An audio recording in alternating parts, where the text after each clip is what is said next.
أشي እንትኑ ሙከየፉ እንዴት እንደሚበርት። ሰላም አለይኩም ወራህመቱላሂ ወበረካቱ። ውድና ውድ የተከበራችሁ ቻናሌ ቤተሰቦች፣ ውድ ተመልካቾቼ፣ ወዳጆቼ እንዴት ናችሁ? ደህና ናችሁ ወይ? አለሁ አልሐምዱሊላህ። ዛሬ ደግሞ መጥቻለሁ። ዛሬ ደግሞ ወክ አርጎዬ ነው የመጣሁት እላችኋለሁ። የመዳም ቅመሞች ቤት ተከራይታችሁ የምትኖሩ ወይኔ ጣጣው እናችሁን ነው መቁርጥ የሚያደርገው ማለት ነው። ውሃ ጨመረ፣ ምንድነው ካረባ ጨመረ፣ ቆጣሪ ጨመረ፣ ጅኒ ጃንካ እሳብ ተጨመረ ጨመረ። ምን አጨቃጨቃችሁ እናንተ? ህቃችሁን ልካችሁ አትገላገሉም እንዴ? ኮቶታችሁን ልካችሁ አትገላገሉም እንዴ? እኔ አልሐምዱሊላህ ረብል ዓለሚን አላህ በሰላም ካደረሰልኝ ያው ቀረጥ ፍራቻ በባህር እንዲሄድ አድርጌዋለሁ ማለት ነው። ቪዲዮ አልቀረስኩትም ያን ቀን ምንም ትዝ አላለኝም።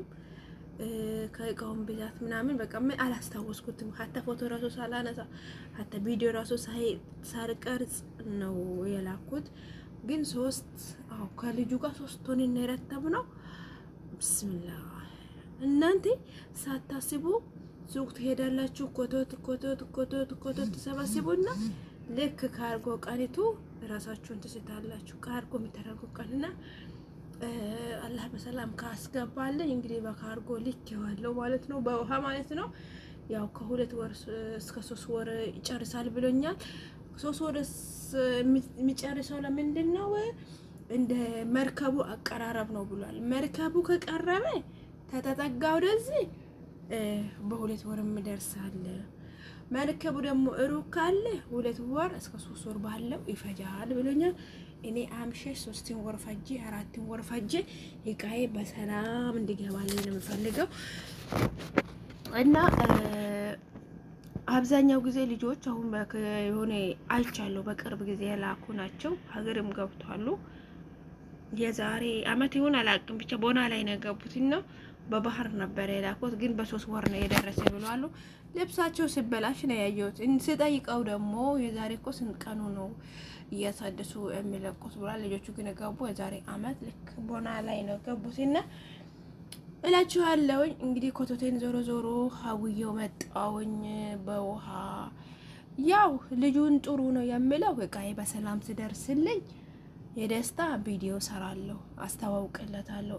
በዚህ ነው ይሄ በዚህ ላኩ ብዬ ቪዲዮ ሰራለሁ ማለት ነውና በተለይ ቤት ተከራይታችሁ ኮቶት የምሰበስቡ ወላሂ ይቅርባችሁ። እኔ ራሱ የገዛው ስለሆነ ነው እንጂ አልገዛም ነበረ። ሶሞኔ ማለት ነው። ሶሞኔ አልገዛም ነበረ። ለምን የገዛውት ነው አሮጌ የለውም፣ ጥዬው አልሄድም። ብሬ ገንዘቤ ልፋቴ ድካሜ የወጣበት ነው ብዬ እቃዬን ሄጄ ስብስብ አርጌ በውሃ ልኬ መጥቻለሁ። ያው እስከ ሰፈር ነው የሚያደርሰው። ከደረሰልኝ እስከ ሰፈር ነው የሚያደርሰው እላችኋለሁ። ብሬን አቃጥዬ መጥቻለሁ። ሄጄ እንደው ግልግል አልኩኝ። ይሄ ሁሉ ለምን መሰላችሁ? አንደኛ ከቀረጹ አንጻር ፍራቻ፣ ሁለተኛ ደግሞ እዛ ሪፖርት ሄዶ መንገላተቱ፣ ለሂቃው ማውጣቱ ውጡ ማውረዱ የታባቱ ብሬን አውጥቼ ሂቃን ካርጎ እንዲሄድልኝ አድርጌ መጥቻለሁ። ትንሽ ደግሞ እንዲዘነጋልኝ አድርጌዋለሁ። አላህ ይስጠው። ልጁ ብቻ አክላቅ ያለው አደብ ያለው ልጅ ይመስላል፣ ጥሩ ይመስላል። ለምንድነው እስከ የተወሰነ ወር እኔ አሁን ቢያንስ እስከ 3 ወር አለው። አላህ ካለ የአላህ ፍቃዱ ከሆነ እስከ 3 ወር አለው። እኔ ሄጄ ቃል ለመቀበል ስለፈለኩኝ እስቲ አዘንጋልኝ ትንሽ ጊዜ 1-2 ወር አልኩት። አለክ አሁን ከወር በኋላ ወይ ልከዋል ወይ ከወር በኋላ ወይንም ከ2 ወር በኋላ እንዲልከው አደርገዋለሁ። አልሐምዱሊላህ ከይረን ነግራኝ እቃው አሁን ያለው እሱ ጋር ነው። ያኔ ትንሽ ቆይቶ እንዲገባልኝ ነው እኔ ሄጄ እንዲቀበለው።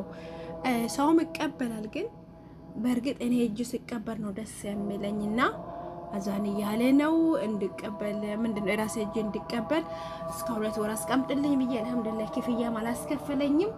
ችግር የለውም። እስከዛ 2 ወር ሆነ 1 ወር ይቀመጥ ቦታ አድርጌ አስቀምጥልሻለሁ ስላለኝ አስቀምጦልኛል ማለት ነው።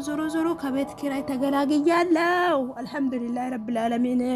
በሰላም ስደርስልኝ ደግሞ ያኔ አስተዋውቅለታለሁ። እቃዬ በሰላም ገብቷል በዚህ ሰው ላኩ እያልኩኝ አስተዋውቃለሁ። ምክንያቱም አሁን ባስተዋውቅ በሰላም አልደረሰም። እቃዬን አልተረከብኩም፣ አስረከብኩት እንጂ አልተረከብኩም ማለት ነው።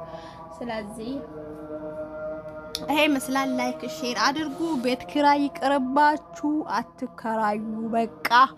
ብራችሁን አሁን በየ6 ወሩ ስንት ነበር የምከፍለው? 700 ነበር የምከፍለው። ምን ነው አልኩኝ ከነ ድሮ ልኬ በተገላገልኩኝ። 6 ወር ሲደርስ ብር አምጪ 700 ልክ ያደረኩኝ ወይ አልቀመጥበት እቃዬ ብቻ ኮቶቴ ብቻ ነበር የሚቀመጥበት ዝም ብዬ ማሳድሰው።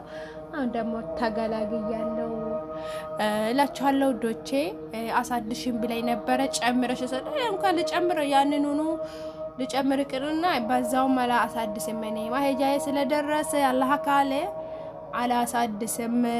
እንኳን መጨመሩን ቅርና ማሳደሱን ራሱ እኔ አላሳድስም። ከ3 ወር የበለጠ አልቀመጥም። ስለዚህ አላሳድስም ብያት እሜቴ ወይ ቀውጥ ያደርጋ ምን አገባኝ ብዬ ሄጄ 3 ሳምንት ተቀመጠበትን ያህል እንኪ ብዬ 100 ሪያል ሰጥቻት ትቼ ቃይን አውጥቼ ቃይን ልኬ መጣውላችሁ እላችኋለሁኝ። ላይክ ሼር ሰብስክራይብ አርጉ፣ አበረታቱን። ካሁን በኋላ ኮቶት ያልገዛችሁ ኮቶት አትግዙ፣ እቃ አትግዙ። ባይዘው እቃ ኳሊቲነቱ እዚህ ነው የሚሻለው፣ ግን ካርጎ ይበላባቸዋል። አሁን አንድ ሻንጣ እስከ 500 ነው የሚጠይቁት፣ ሻንጣ ማለት ነው። ከኔ ጋር የሆነች ያጎተ ልጅ ተስገባ ነበርና 5 ሻንጣ ነበራት። ስንት ነው ጠየቃት? 2500 ነው ምናምን ነው ጠየቃት። ሻንጣዎቹ ትናንት ናቸው። አንዱን ነፍሳለሁ ስንት ነው? 2500 አዎ ብላ ልጅታ አይሆንም ብላ በጨርቅ አደረገችው። በጨርቅ ስታደርግ ደግሞ 1100 ነው መሰለኝ ያደረገችው። በጨርቁ ወተፉት። ሻንጣ አታድርጉ በጨርቅ። ይሄ እዚህ ጋር የሚታያችሁ ይሄ ጨርቅ አለ አይደለ?